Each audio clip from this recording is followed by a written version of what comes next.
This is one of my favorite days of the year, looking out at all of you and all of the caring individuals, and you stand with survivors and you stand with each other and to deliver an incredible service and support, so I thank you for that. I was also just thinking that on this Monday, the ADW staff, the leadership, we went through a DISC profile. You guys know what that is? Like a behavioral personality profile. So in a room of law enforcement, I'll tell you, I follow laws, but not rules. So let me just, take a little moment off the script here. And could the people who put this event together stand and be recognized tirelessly, haven't slept, especially Ms. Janet Chase, who a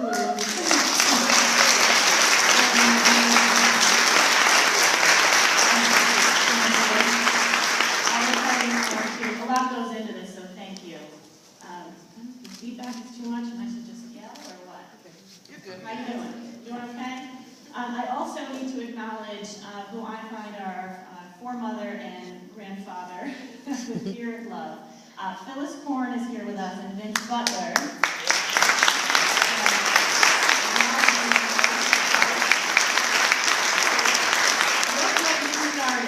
Right? So the DVC, we stand on your shoulders, and thank you so much for that legacy.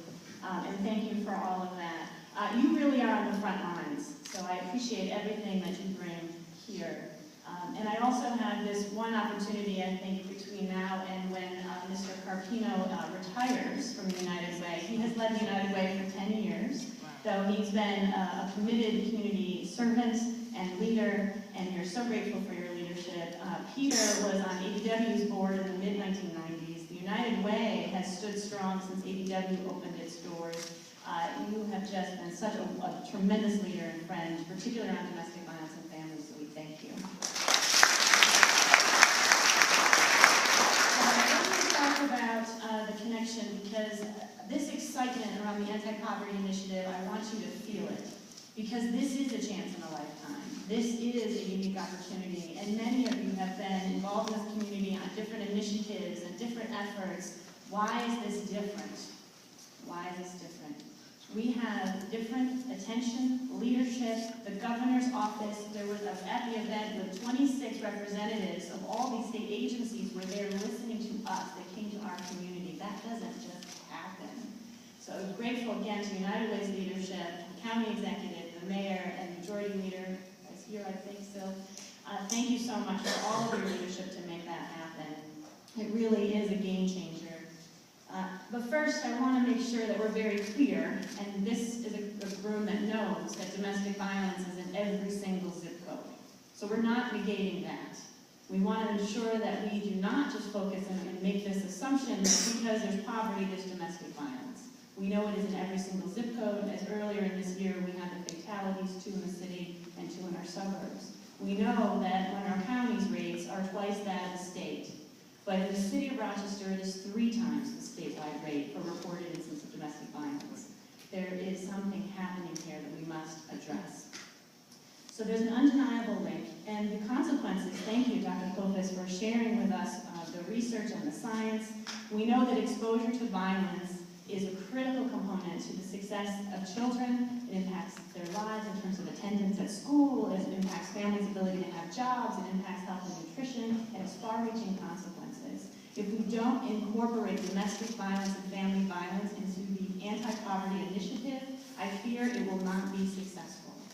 There's tremendous efforts that we must, again, make sure that we have this lens, and I'm so grateful that the initiative continues to incorporate domestic violence and trauma-informed care as part of that. It is clear that trauma causes and sustains disadvantages over a lifetime. Poor children are disproportionately exposed to traumatic events, such as witnessing homicide, losing loved ones to homicide, and experiencing homelessness.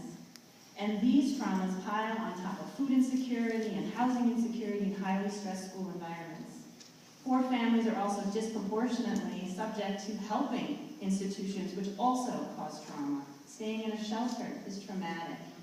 Going into any type of institution, incarceration, arrest, financial sanctioning is traumatic. All these adverse childhood experiences also impact the physical development. There's the science. It actually impacts the architecture of the brain. And there's studies that show that the brains of children who've been exposed to violence are 34% smaller. 34% in the frontal lobe. That's your decision making. That's how we, again, engage with our communities. I think of that as we're here today. We have 19 children staying in ADW shelter. 19 kids. And a lot of babies. A lot of babies. I know if people want to come volunteer, we need people to hold babies. But there's babies there, and there's teenagers, and there's youth. And when you think about those children, that's what I think about at night, is these young people. And if you are exposed to violence, you are more likely to grow up and either be a victim of violence or to perpetrate violence.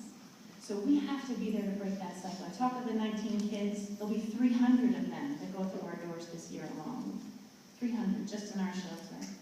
So this cycle must stop, and the violence must stop, and this window of opportunity is here.